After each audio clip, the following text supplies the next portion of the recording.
you put so much of yourself into a project, and you do everything you can to prepare for its success, and then this unexpected, unannounced thing can just come in and really just ruin it.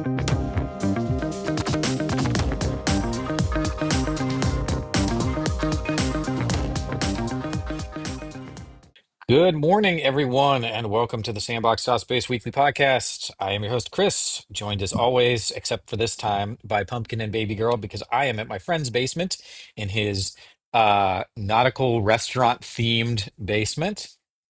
So there you go. But we do have a special guest. Renee Gittins is joining us today, longtime friend and GDEX family member and game dev and all sorts of stuff. How are you doing, Renee? I'm doing all right. Yeah, well, I appreciate you getting up early for us. I know over in Seattle world, it's what, 8 o'clock? It is 8 o'clock. Yeah. Awesome. So, Thankfully, I'm a morning bird. oh, good. Yeah, it's weird. I've become over time. I've become a morning bird. I get up now in the 6 to 7 range. Though I am getting recalibrated because I just got over the flu and that has thrown my schedule all over. But um, all righty. Well, thanks for being on the show. I think there's a lot of interesting things to talk about. But first, you kind of mentioned this in the green room. I was going to bring up, you obviously game dev has been your thing, but you said you're kind of taking a step away from game development at the moment. So I guess let people know a little bit about you and then maybe what you're kind of cooking on right now. Absolutely. Hi, everyone. My name is Renee Gittins. I am the head of my own indie studio, Stumbling Cat, developers of Potions, A Curious Tale, which actually just launched on consoles last month. So that was very exciting doing publishing, self publishing on consoles and doing all the porting in house as well. It was a really fun learning experience. And we were very happy to shadow drop the game as part of the Women Led Showcase. Um, Before shipping Potions, I was the general manager of Phoenix Labs Vancouver, creators of Dauntless and Fae Farm. And before that, I was the executive director of the International Game Developers Association, the IGDA. But I've had a career in games across software development, product management, project management, production, games journalism, and marketing. So I've done a lot all over the place. But really, I'm just an indie dev. I do almost everything but art and audio. And I'm really, really happy to be here.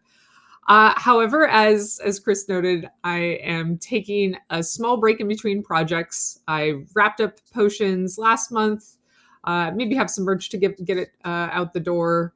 Um, but while my husband, who's also a game developer, is working on some tech stack stuff for our next game, I'm actually taking a small break to write a book. I do a lot of mentorship, and one of my mentees told me that in our sessions, we rarely talk about game development, and it feels more like game dev therapy because that's what she needs most right now. And I was wondering how I could share that sort of advice with a wider audience.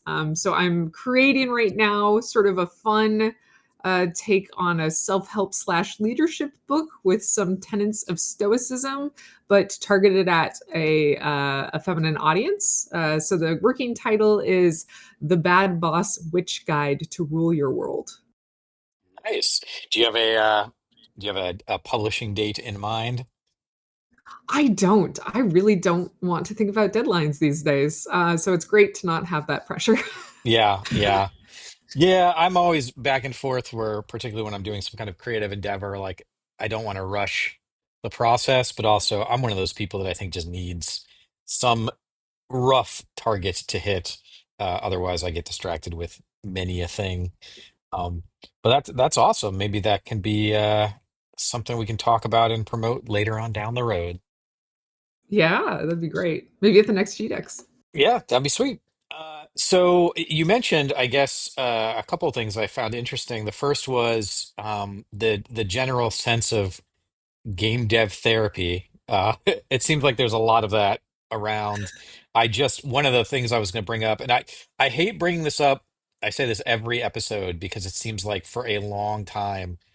literally every episode we did here, we're talking about layoffs in the games industry. And I just saw this morning Amazon is letting 16,000 people go. UPS is letting like 30,000 people go.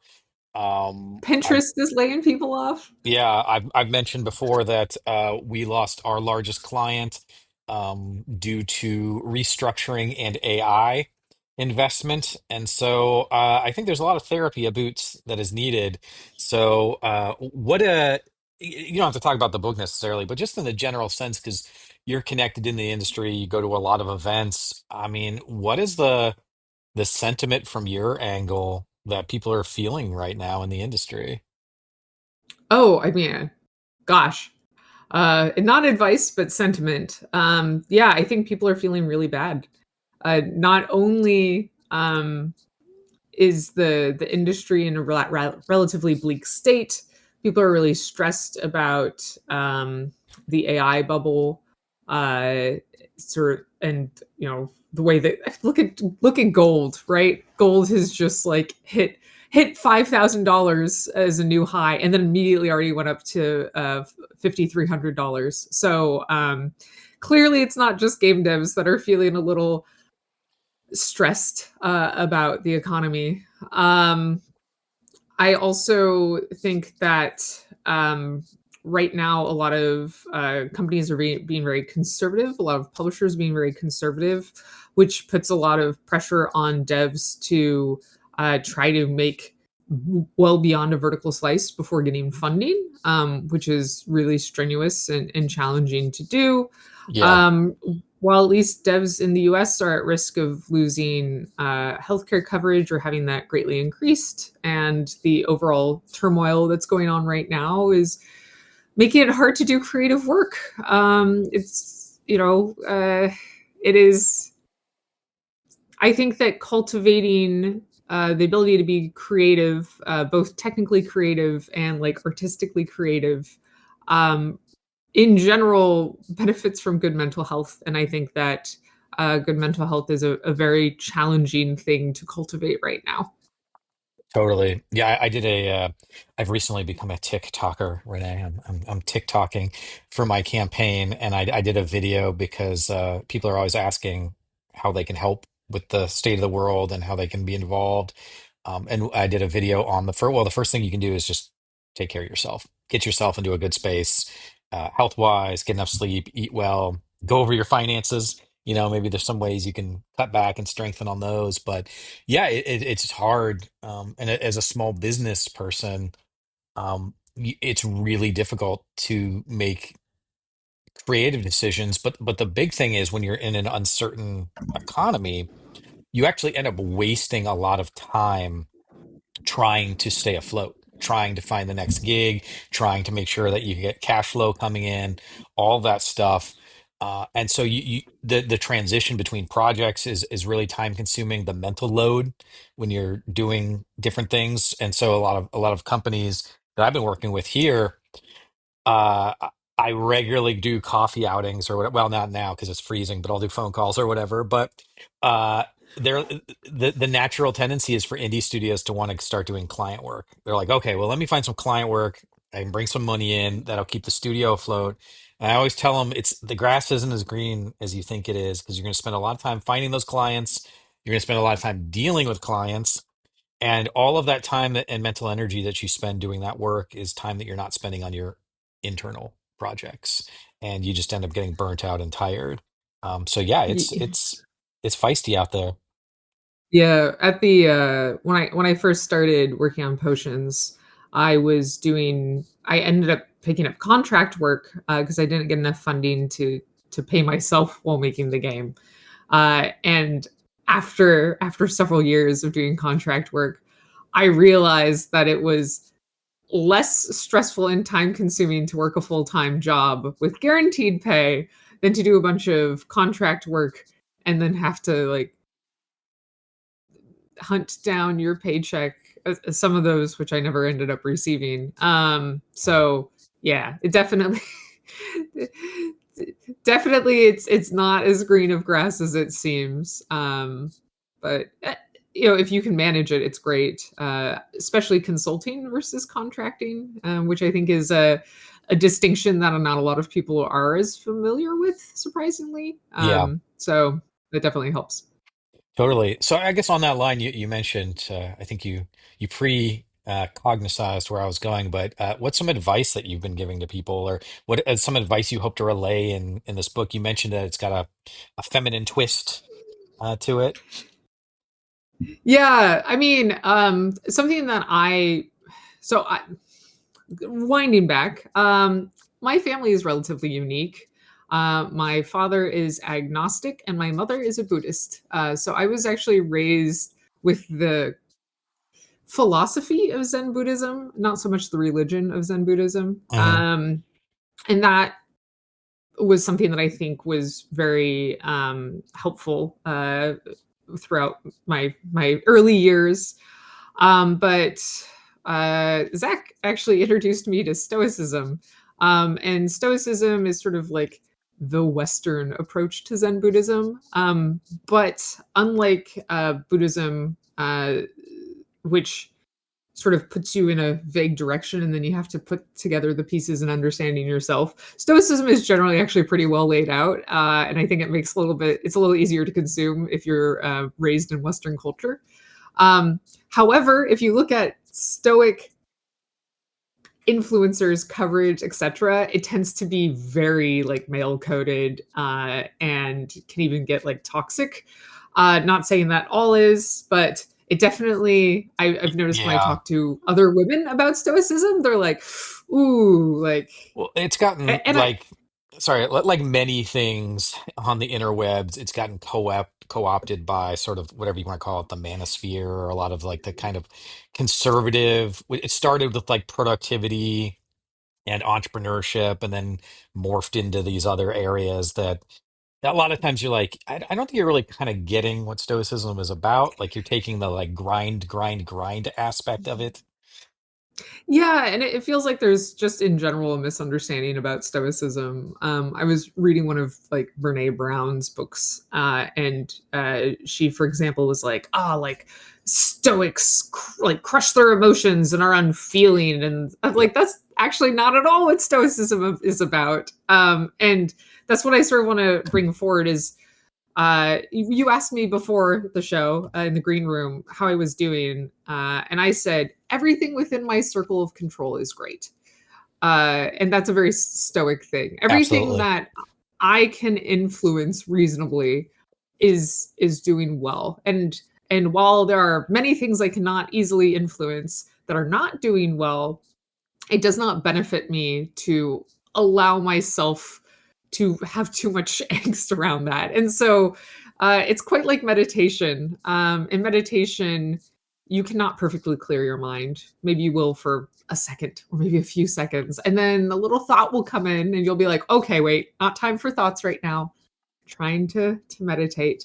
And I feel like that's a lot like stoicism. You're like, Hmm. wow, I'm getting really upset. Okay, is being angry beneficial right now? Okay, it's probably not beneficial. I should try to let that go and think what actions can I take? Is there anything I can do? Is there anything I control?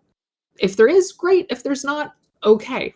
Let's do what I can control. And I think that it sounds simple and it's very very hard in practice, but the more you practice it, the better you get. And for indie developers, other game developers right now, you can do your best to put yourself out there for opportunities, right? You can apply to different jobs, you can network, you can search for things online, you can make posts and videos and blogs and TikToks and get your name out there.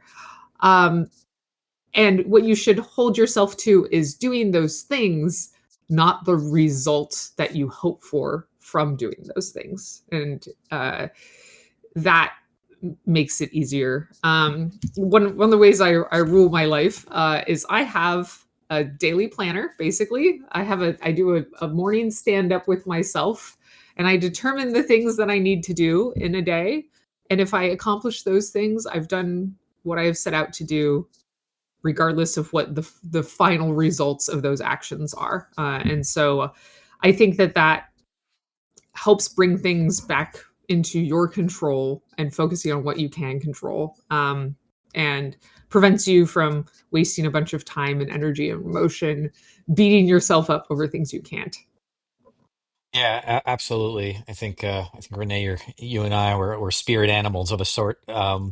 I definitely agree. I think the idea of I would call it the Vulcan style of stoicism, where you are an emotionally, you know, neutral creature. That's not the point. And a lot of times, mindfulness gets wrapped into stoicism as well, but not in like it's designed to be like mindful in the sense that you are deciding, like what you do with your stand up and your journal. You are deciding what is important and what you're going to focus on and what has value to you. And then uh, Absolutely. at some point, when you put it out in the world, you no longer have full control over it. And at that point, you kind of have to let some of these things go. And I think it's a difficult thing. You kept using the word practice. That's used very often because it's a continual effort, right? Like I'm terrible at meditation. I've done it for a while. I've done like, kind of all day retreats and stuff.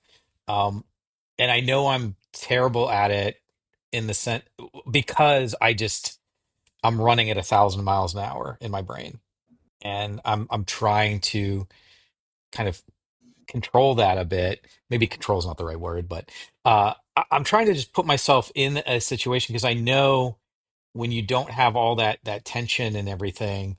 Um, and there's just a reality that like our brains are not made to handle this amount of stimulus that we're experiencing right now. It's just everything being blasted into our minds, and our brain is attempting to compartmentalize and put this stuff on shelves and make determinations, and our brain doesn't know what the hell's going on. And so when you can find that sort of meditative space, you get a little zen occasionally, and that's nice to just realize that like even though the state of the world is a hot mess, you have control over of doing positive things for you and yourself and your friends and your family and your community. And um I need to be better at reminding myself of that. Um but I got a an email from someone from my campaign last week, someone I'd never met before, and she sent me this email, and she was just like, "I've never voted before. I never wanted to vote because I didn't believe there were honest politicians out there." But she's like, "I've really enjoyed your content, and I'm really appreciative of you, and I hope that you win." And I was like, "Oh, thanks." Like, I, it sounds silly, but like just to get this, 2 sentence email or whatever, changed my outlook for that week because it just sometimes you just feel like you're banging your head against the friggin' wall and you're not making a lot of progress. But Oh, I know. you ha you have a lot of you have a lot of impact on people that you don't always realize. I think you in particular. I mean, Renee, like your name is said far and wide by a lot of people in a very positive connotation. So, Yeah, thank you, thank you. I was demoing potions at Geek Girl Con 2 years ago, and one of the other devs from another booth ran up to me, and she said, "Oh my gosh, I can't believe I'm showing my game here with you. You're the reason I'm a game developer." And I was like, "Wow, that's really cool, and I yeah, hope you're happy." yeah. I hope I didn't ruin your life. um, yeah. But Yeah. I know you said that you don't feel like you're always great at being a stoic or whatever. We have to remind ourselves that the most probably one of the most influential stoics ever, Marcus Aurelius, constantly wrote in his journals that he thought he was a terrible stoic and was like, letting his temper get to him because the the Senate was rubbing him the wrong way, or he Hmm. had to deal with things that he didn't want to do. That he would have much preferred not being the emperor of Rome. Yeah.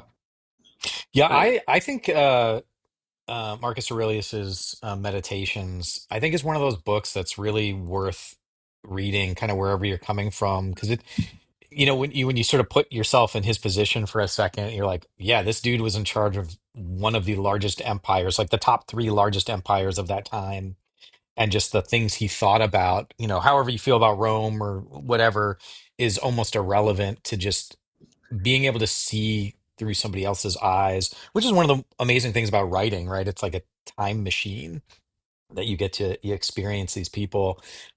And of course, there's lots of others like within Stoicism. You have like Seneca, and of course, the usual suspects. And then I imagine you're probably if you're jumping into the Buddhism pond, then there's probably a lot of Eastern philosophers that you also have spent some time with. Um, but ultimately, I think no matter how you sort of put it together, a lot of it all comes down to like being present and what you're doing and how you're living, being kind to other people and kind to yourself, which is a big thing, as best you can. And just understanding that like you only have a limited amount of control. Most of the sort of idea of control that we have is an illusion, which I guess I mean it's sort of similar. You did one of your talks, your conversations about your release of potions, and you've done many YouTube videos. I think some of them went pretty viral where all of a sudden, what was it, EA just decided to do a dump, and you're just like, that's completely out of your control, right? Completely out of my control, completely unannounced, definitely blindsided. Lemons into lemonade. I was able to turn that around for myself, but I wasn't the only game releasing that day. There were other indies who were not as fortunate as I was to go super viral. And yeah, it's hard because you put so much of yourself into a project, and you do everything you can to prepare for its success, and then this unexpected, unannounced thing can just come in and really just ruin it. Yeah, And it's hard to say ruin it, right? Like ruin your sales numbers, ruin your exposure. It can't ruin your game. But I know you said that you had received that email. Those two sentences that were really important to you, that made you improved your week.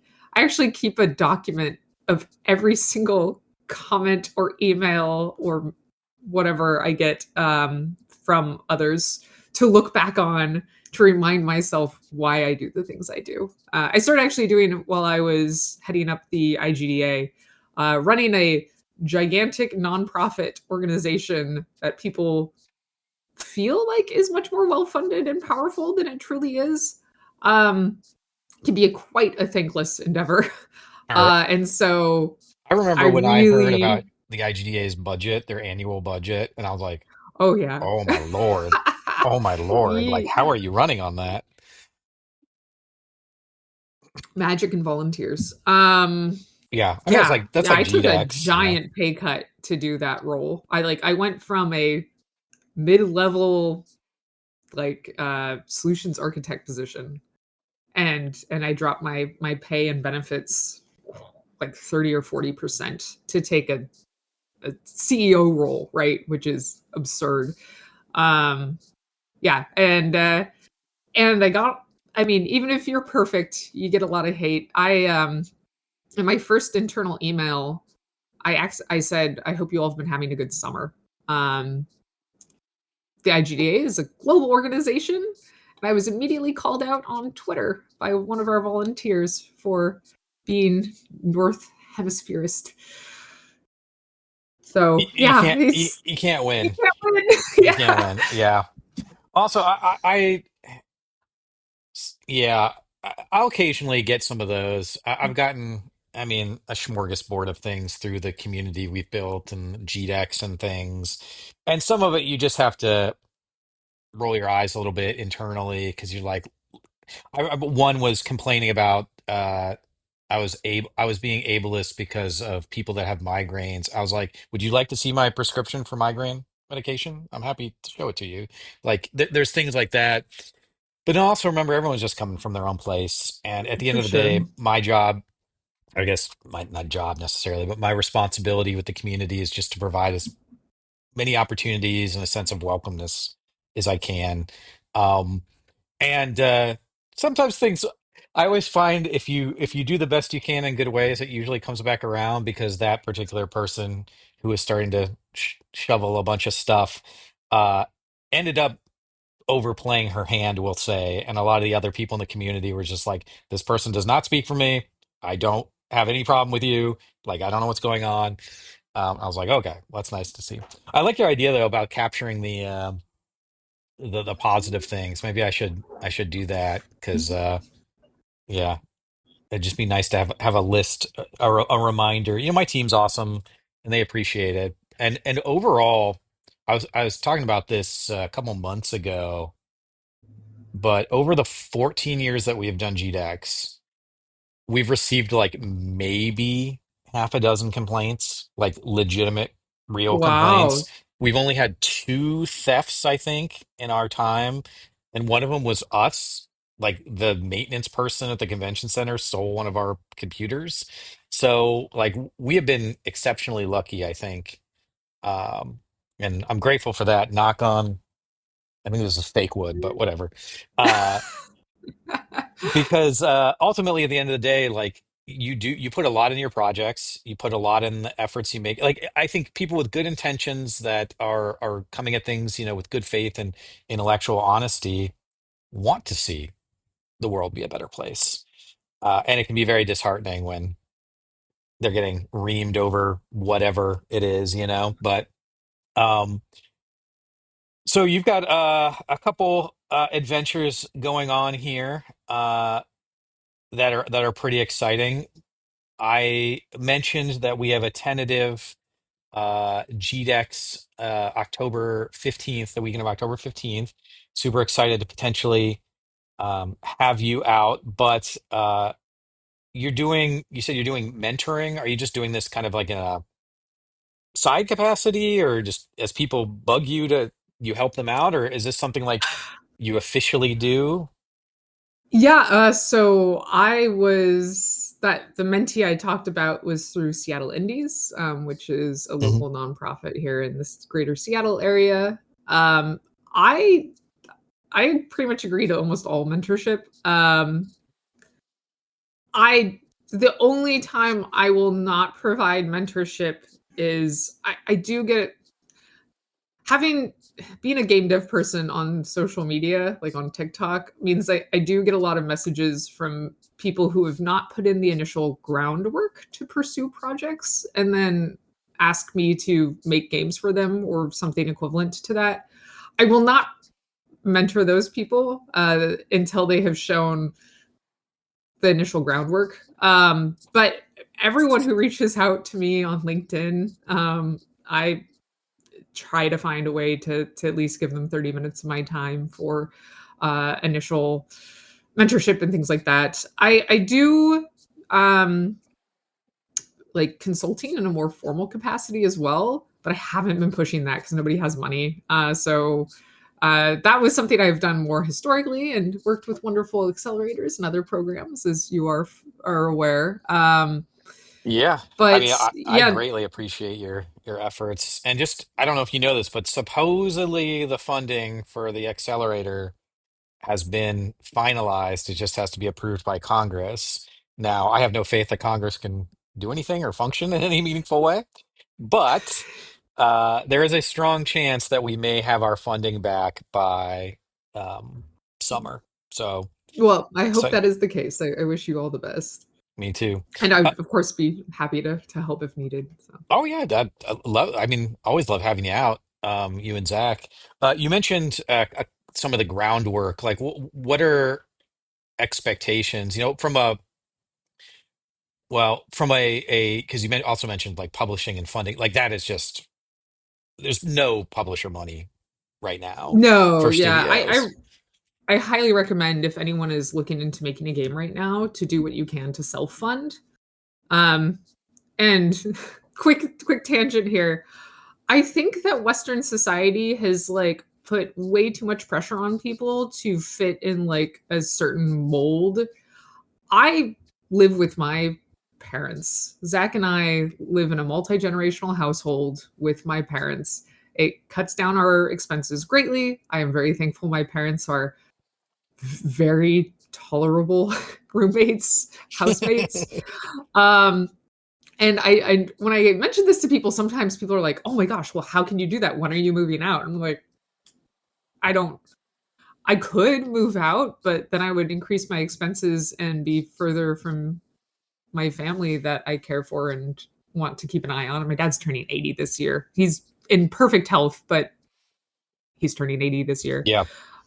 And so, I think that this is a time where if you can move back home and focus on making your game and self-funding it, you have a wonderful opportunity for success, because there is less funding going on. And so the more that you can do yourself, the less competition you have. And so make your own path.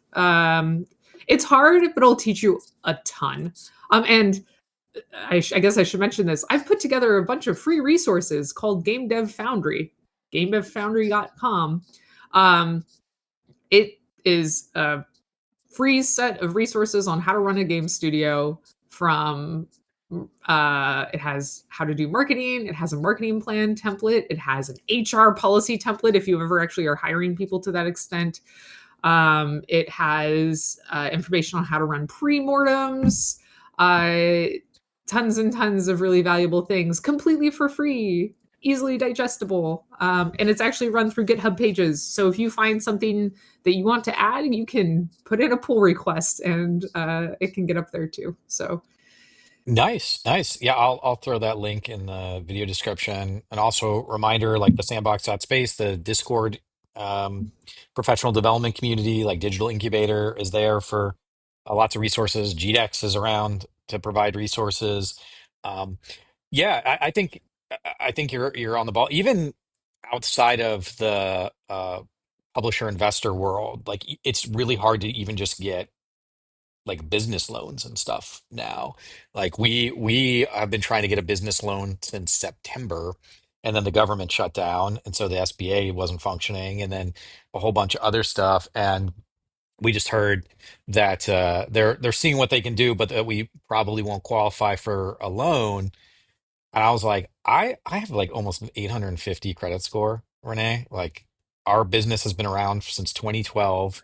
We don't make like a bazillion dollars, but we do okay.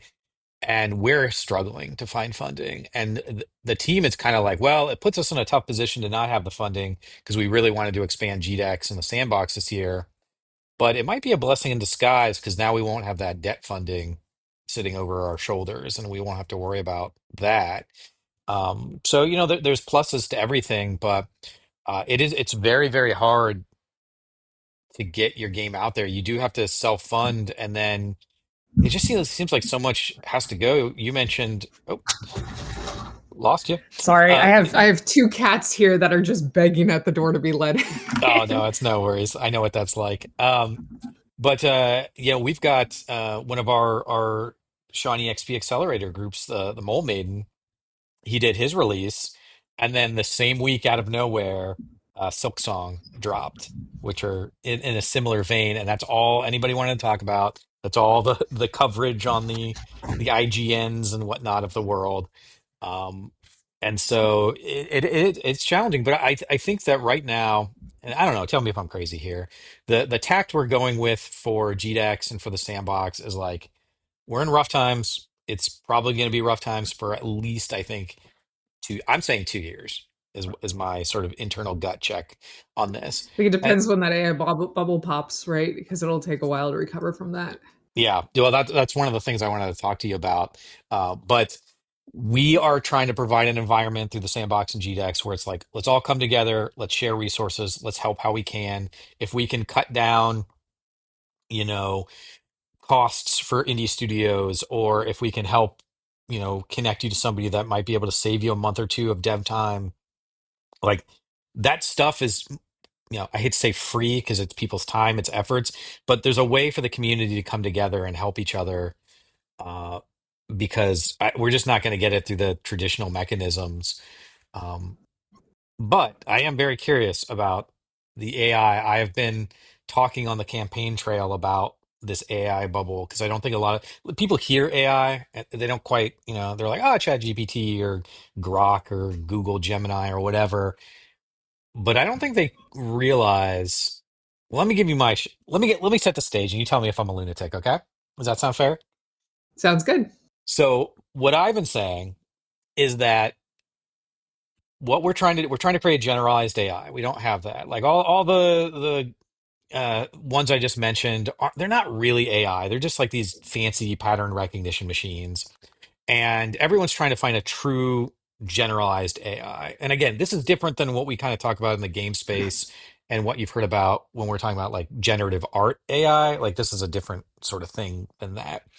Uh, However, a lot of people don't realize that over the past 20, 25 years, a lot of these VCs, these hedge funds, these investment companies have been shoveling money into all of these new and alternative techs, simulations, augmented reality, blockchain, whatever fancy word you want to think of for the past 20 years, and none of them have paid off. So AI for a lot of these companies is like their last ditch effort, and if it fails, they go under. You take that onto all of the tech stuff that's going on where all these tech companies are like it's like a shell game of services where they're all trading services around cloud services and then of course was it Nvidia said they're moving almost all of their manufacturing to commercial sales instead of consumer sales. Uh, it is the metaphor I use is like it's a train where you've got all these VCs just shoveling money into it, so it's barreling down the tracks. They're building the tracks as it's going. None of them quite understand how the train works. None of them understand where the train is going. They don't care if it's going through your house or not. And at some point, if that train derails, the potential catastrophic nature of it could be, I mean, this could be like put the housing crisis to shame. So that's my doom and gloom take on it. Am I too off base? Where am I at here? No, yeah, I think you're right. I am less concerned about VCs making bad investments. They do that all the time. I am more concerned about that shell game, because outside of all of these companies trading tech and money between each other to inflate their income to make it look like they're being really profitable, we're in a recession. We're just in like this hidden recession. So the stock market's going up, but it's all weird fake. And I think it's going to be so much worse than the 2008 Yeah, can I jump in? housing Like, crisis. because people are looking at the stock market, but I think that the last I saw is that about 80% of the stock market is currently made up of stock buybacks, and about 40% of it is AI investing. So you've got stock buybacks, AI investing, and wealthy traders, which leaves about 20% going to actual normal people. And of that, the vast majority of that is being bought up by, again, wealthy individuals. So the stock market is a drastically improper way of calculating the current economic condition right now, in my humble opinion, as a man sitting in a basement in Columbus, Ohio. Yeah, everything I've seen has shown that it is overinflated and unhealthy. If you look at almost any financial analysis of the current state of the stocks and the economy, it's a big bubble. And so here we are. It's one of those things where I know some investors are like, well, do you put your money in because the growth rate is absurd right now? Or do you pull it out and watch your money get devalued? And that's the other thing. Current policies has caused the US dollar to vastly devalue. So we're also seeing money go up, but it's actually not value going up as much because the dollar is going down in value. And that's historically not been the case because the USD has been such a like consistent uh, Yep. set of value, and that is definitely being greatly affected right now because of certain choices. And I don't think most people are aware of that because their whole lives the USD has been the world's currency. And it we'll see if it loses that position. That will be Yeah. very major. So Actually, the question I have is somebody who's you're out and about, a world traveler. You spearheaded the IGDA, which is a global organization. One of the conversations that I've had with folks is I think that we being Americans, a lot of us have really taken for granted um, the benefits that have been bestowed on the US over the past 50 years. And so the dollar, for example, being the world's currency of business is an important one.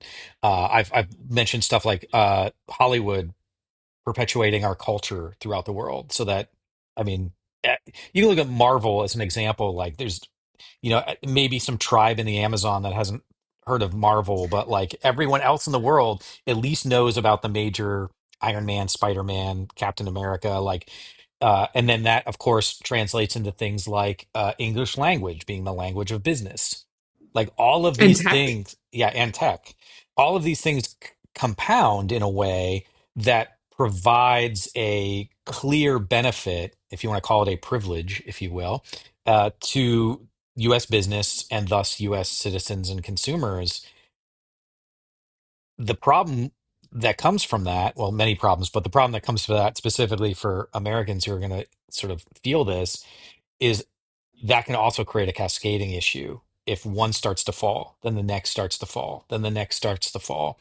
And then before you know it, all of those benefits that people are used to living with, that to be honest, they didn't create, they've just been the beneficiary of, is going to become very, very, very difficult. And I think in the gaming space, we're clearly seeing, I mean, just within the past 20 years, the offshoring of all the jobs and the talent that's happening.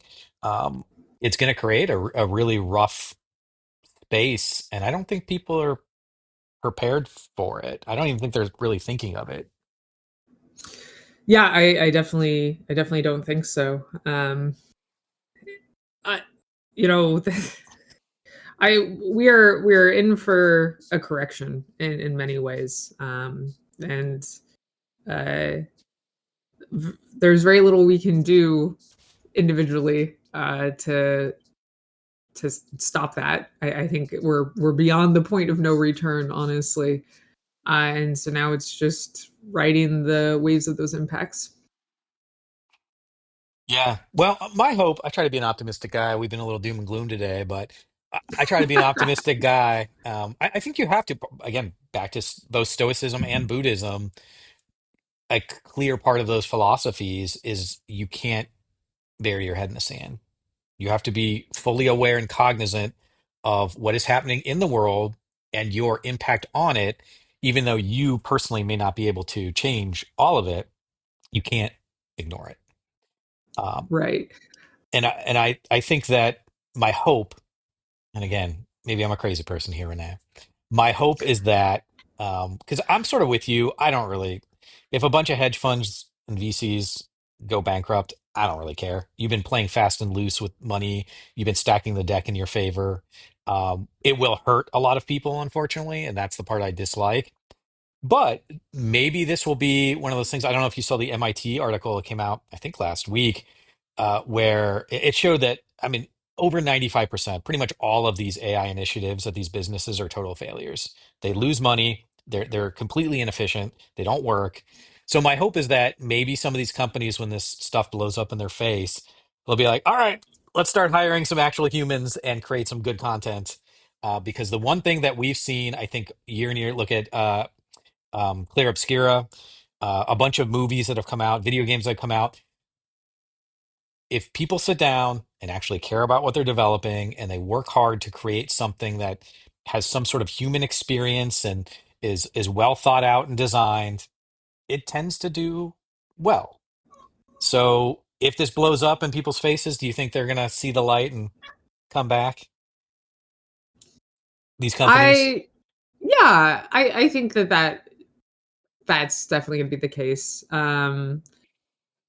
I do believe there's a fundamental misunderstanding of AI that you were sort of getting to before, right? It is a much more the AI solutions are much more narrow than people understand them to be, and the most commonly used ones are these language pattern tools, which are really great at sounding great and really bad at logic and practicality. And And so people accuracy. get and accurate. Oh yeah, they don't do any of that well, but they're really good at making patterns that sound accurate. Hmm. And I think that had fooled people. And so I think that there is coming to understanding that it is not accurate. And unfortunately, I do think that there's still going to be some people who overly trust AI. I certainly worry about Gen Alpha and their use and of it, understanding what is real and can be relied on versus what is just computer garbage. Hmm. Um, but in the moment, I do think that there is more and more realization that there is value behind humans and evidence and actual research, and creativity, proper human creativity, which is made from all sorts of wonderful things that computers don't have access to, like hormones and gut biome and brains and experiences, which are wonderful inputs that make us quite unique. Sure. Yeah, yeah, I totally agree. I mean, one of the ways that AI I've heard described, this is an imperfect but sort of helps set the stage, is that yeah, these AIs right now can't create anything new. What they do, the way they're checked is they're given a prompt, they provide a response, and that response is checked against the expected response. But that expected response comes from something that already exists.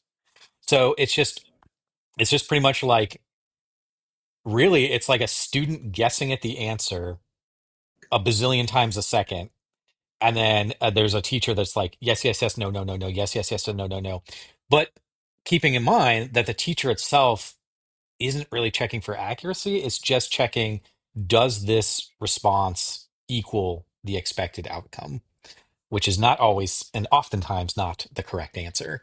Um, but one of the as someone who teaches, I teach an intro game design course, game studio course. So I'm seeing the youngins as they come in, and one of the things I'm noticing a lot with young folks is that they are almost self-selecting out of some of this stuff. They are wanting to go to a place that has people and interact with those people. They want to read content or engage with, I don't know, YouTubers or whatever. You get Claude. Yeah. Yeah.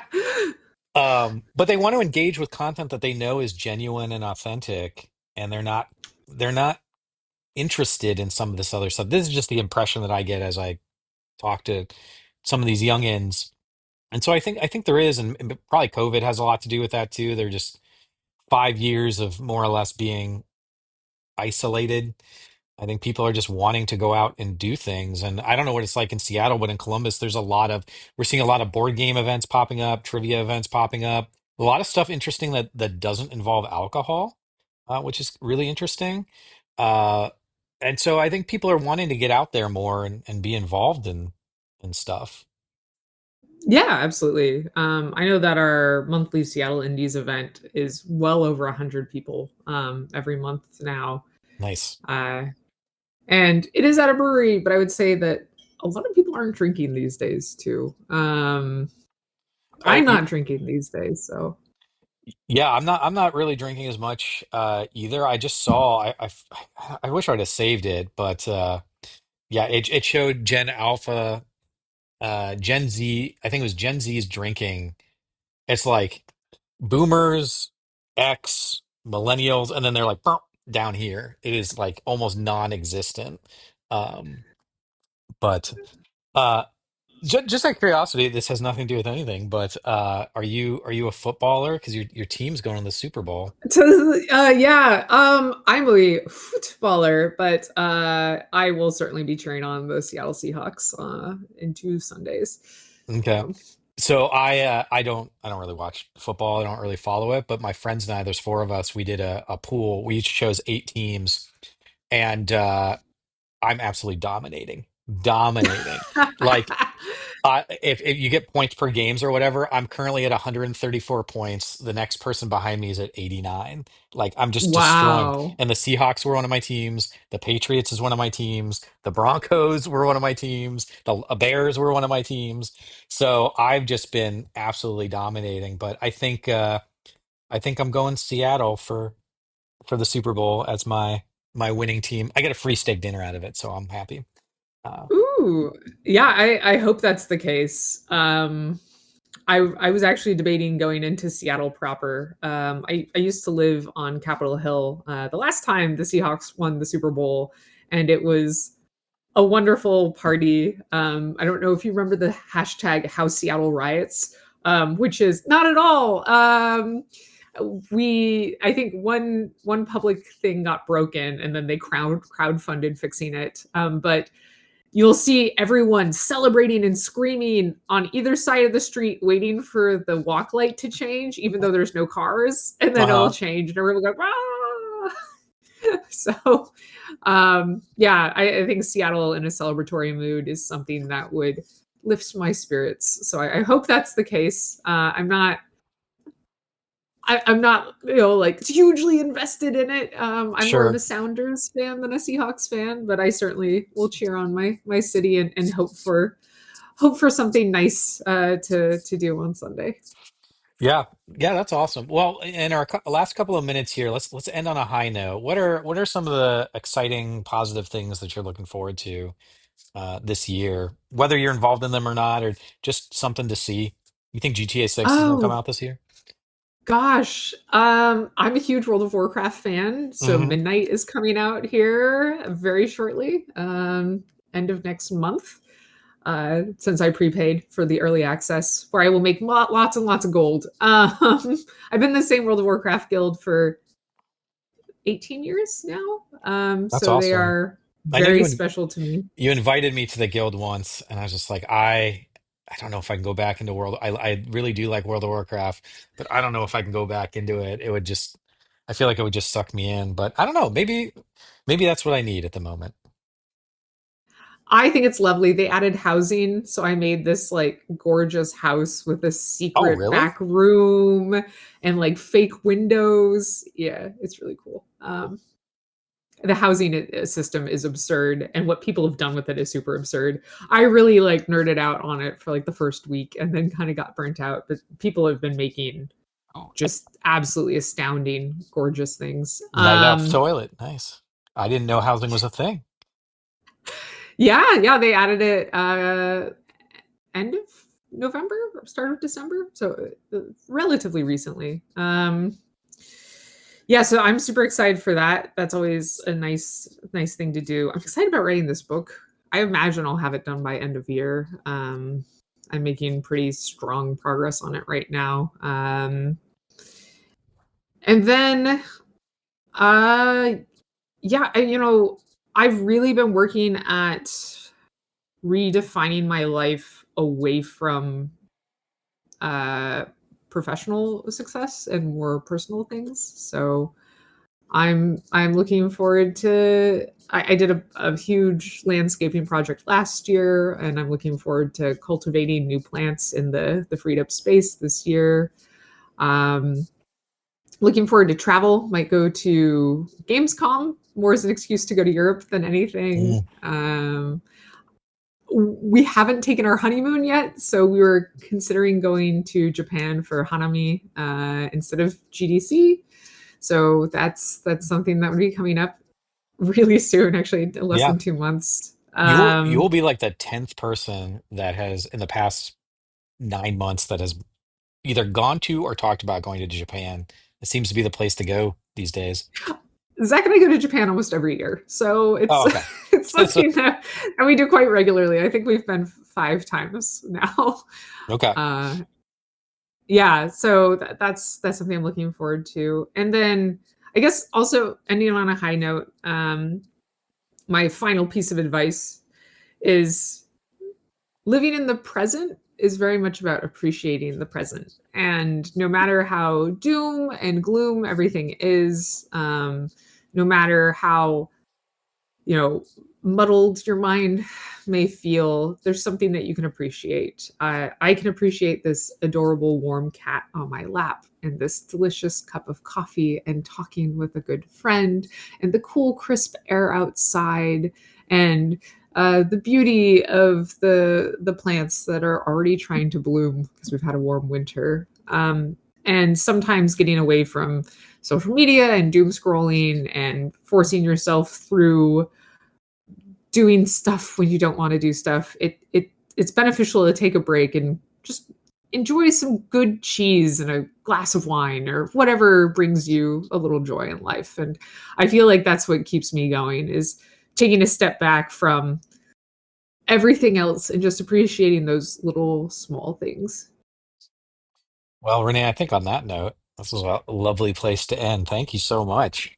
Um, before we wrap up, is there any place that people can follow you or find you on the interwebs?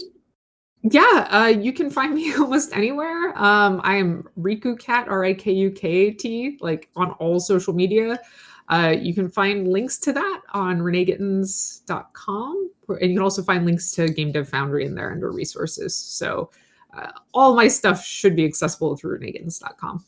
Okay, awesome. I'll put some of those links in the description. But Renee, thank you so much for being on the show. Everyone, this has been episode 93 of the Sandbox.Space Week podcast. Reminder, we do this every week at 10 a.m. Eastern on Twitch. And then I also post these videos onto our Sandbox.Space YouTube channel. Keep an eye out for some GDEX information. Hopefully, we'll have something soon. But on behalf of myself, everybody in the chat, our special guest, Renee, I want to thank you all so much, and we will see you next week.